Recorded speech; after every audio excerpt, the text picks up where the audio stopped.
Why don't you show me image number 1? I want to introduce you, ladies and gentlemen, to Antoinette Frank.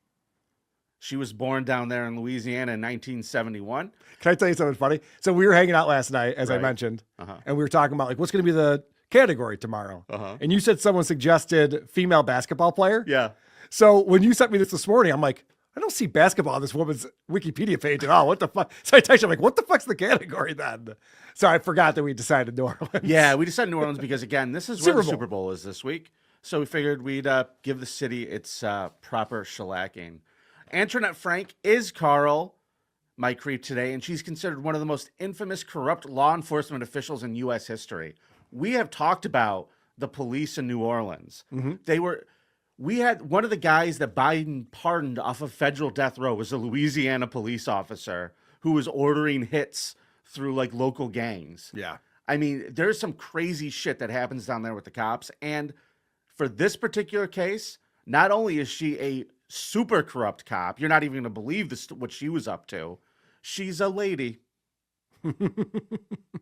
Kind of looks like, maybe. And even worse, folks, I'm going to tell you a little bit more about her. When she originally applied to the police department in 1993, she was caught lying on her application. She failed 2 psychological evaluations.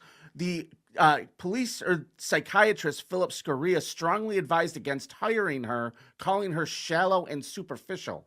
However, due to staffing shortages at the time and the city's mandate to hire more African-American officers, DEI. She was given a second chance, and she graduated from the police academy in February 28th. Despite being a top performer in training, she was as described by her fellow officers, ineffective. She was frequently sent for supervisor reviews and even considered for retraining as early as August of her first year. Ineffective isn't the worst thing, though. You know, just kind of like, well, she doesn't do anything. It's fine. Well, other officers added she was completely incompetent. Okay. So things are not going great for her, but she is on the job. Her personal life was not great as well. Her father recently had been staying with her and then went missing. Okay. So she had to file a police report. She had no idea what happened to her father. She's a single working woman, Carl, and she did eventually find love. Oh, good. On November 25th, 1994, she handled an incident in which an 18-year-old gentleman by the name of Rogers Lacaze, a known drug dealer, had been shot. Frank had taken a statement from Lacaze, and the way they describe it is she was smitten with his bad boy persona. A lot of women are. And it didn't take too long before things got sexual. Now, she's 20-something. This is an 18-year-old drug dealer. You are a police officer. What the fuck are you doing? She tried to keep this relationship a secret. She knew she was jeopardizing her career. And, you know, when shit hit the fan, she claimed she was trying to help him turn his life around, if, you know. And that's the That old way chestnut. the news goes. The relationship, though, was kind of hard to keep under the radar, Carl, on account of she would take him to work with her and let him ride her out in the cop car. Oh, that's fun. Well, He knows where all the other drug dealers are, so it's probably helpful. At one stop, an officer told a story about how he observed him moving her police car for her. Okay. She was like, "Hey, babe, move the cruiser, would you?" Can we move along to something creepy that happens? Holy shit. The intro to the story. Okay. She was dating a guy. Okay, yeah. Okay. Then what happened? Well, he's an 18-year-old drug dealer. I got that part. I like drugs. Okay. What's your point? Well, they would also pull over cars and rob motorists together. Now we're getting somewhere. Yeah. They would, in the cop car, pull people over and then rob them. Fun. Okay. Uh-huh. So that'd be a fun stop, I would imagine. License, registration, wallet. Watch, rig, cash. So another fun story. 2 guys get into a fight with Lacaze at a party. They leave. Within 20 minutes, they're getting pulled over by Frank. They get pulled over, dragged out of the car, put behind the car. One of these guys testified he looked over and saw Lacaze walking up towards him with a Tech 9. Okay. Like they were about to get fucking gunned down. They both jumped on him and started fighting him. At that point, an off-duty sheriff's officer was driving by, stopped, saw the cop with the pullover and the fight happening. She tells the off-duty sheriff that Lacaze was the good guy here and the other guys were the problem. Right. That gun went off in the skirmish. Those 2 dudes, she ended up getting them charged for attempted murder and armed robbery. Nice. Lacaze They're probably leaves up to the no good scene, anyway. never questioned. Nice. Unfucking believable. But a month later, they had a bigger problem, Carl. You see, she's trying to make more money. Yep. And she's moonlighting at this Chinese restaurant. Vietnamese restaurant, I'm sorry, called Kim Ah. Now, she worked as an off-duty security guard, off-duty cop security guard.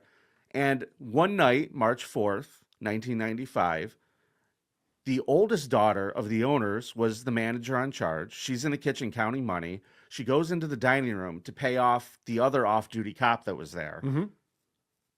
This guy, Officer Williams, was the guy who got my creep her job working there as a security guard. So they know each other. Yeah. Married father of two, by the way. Frank and Lacaze had already been at the restaurant twice that night mooching food. They showed up, got food. Then she came back and was like, "Can I get my employee discount again?" Got more food. Nice. So they've been there twice that night. As they're locking the doors and everything, this woman realized she could not find her front door key. And she looks up and there's Officer Frank walking towards the place with this dude with a gun looking very suspicious. So she locks the door as quick as she can, runs into the back to hide the money. The door, she uses the key because, what's her fucking name? Lynette stole the key, opens the door, comes in, chases the lady into the kitchen. The officer goes to follow her, the off-duty guy, Officer Williams. Lacaze comes in, shoots him through the neck, instantly paralyzing him, then shoots the guy in the head 6 fucking times. Wow. A bunch of the workers, That's a lot of headshots. The oldest daughter, her other sister, and then one of the workers hid in the freezer. 2 teenage siblings were left out there with Officer Frank. Okay. Officer Frank is trashing everywhere where she thinks they would have the money, holding a gun on these kids saying, "Where is it? Where is it? Where is it?" They didn't know. The oldest sister hid it inside the microwave in the kitchen. Oh, nice. So they can't find it, and they're freaking the fuck out. So these 2 are being held there. They just execute them. Okay. They shoot the 2. One of them is like 16, and the other one is 21. Dead. Mm-hmm. Then they're looking for it. They can't find the money. They realize people escaped, so they leave. She drops off Rogers at an apartment complex. Hears that there's a 911 call coming from the area. So she gets her cruiser, police cruiser, comes back to the back of the restaurant. At that point, the oldest sister is standing in the dining room waiting for the police to get there for help. Okay. Frank comes in through the back way in her uniform with her gun. She took a police cruiser there to act like she was responding to the call. Of course, that's what you do. As she comes through the back, she was going to fucking murder this woman. She goes running out the front door as the other cops get there. And it's like, she did it. Yep. She fucking did it. She ends up getting arrested and convicted within 22 fucking minutes. He also gets arrested and sentenced to death. She got sentenced to death, but his sentence was changed to life in prison because he was a teenager corrupted by her. Okay. Supposedly.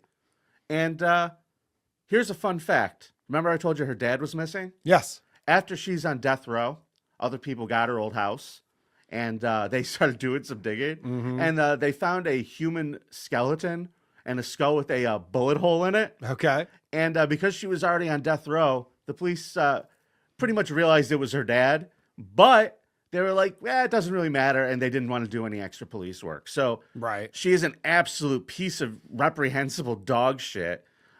Antoinette Frank, ladies and gentlemen, my creep this week.